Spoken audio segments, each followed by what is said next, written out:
बालाघाट भर में रिहायशी के इलाकों में स्थित शराब दुकानों के आगे विरोध प्रदर्शन हो रहा है। उन्हीं में से एक इलाका बालाघाट का बूढ़ी है, जहां पर 40 सालों से शराब दुकान चल रही है।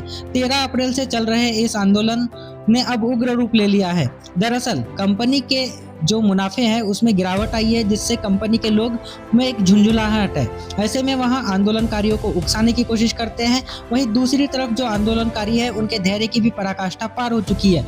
ऐसे में आए दिन कंपनी के लोग और जो आंदोलनकारी है वो एक दूसरे के सामने आते हैं और एक दूसरे के साथ तीखी बहस भी करते हैं। और आज इस बहस ने जो है पराकाष्ठा पार की।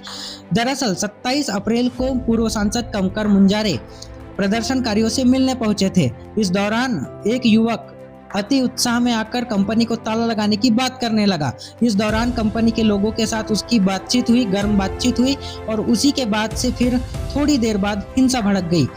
कंपनी के दो युवक उस इलाके से गुजर रहे थे, तब अचानक से विवाद शुरू हुआ और विवाद के बाद दोनों में थोड़ी मारपीट हुई और कंपनी के लोगों ने उस युवक को घसीटकर दारू दुकान की तरफ ले गए और वहां उसकी पिटाई करने लगे। इस बीच पूर्व सांसद कंकर मुंजारे ने भी मोर्चा संभाला और बीच बचाव की कोशिश की। वहीं कंपनी के लोगों से बातचीत की और समझाइश दी। वहीं पुलिस भी आई मौके पर, लेकिन पुलिस ने इस दौरान कोई कार्रवाई नहीं की, बीच बचाव नहीं की, ना किसी का बयान लिया। वहां आए, देखे और चल दिए।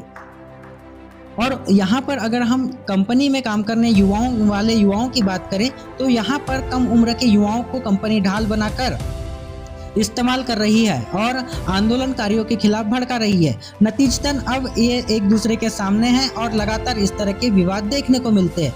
अब देखना ये होगा कि आगे यहाँ आंदोलन क्या रूप लेगा। सरकार ने 2047 तक विकसित भारत का संकल्प लिया हुआ है।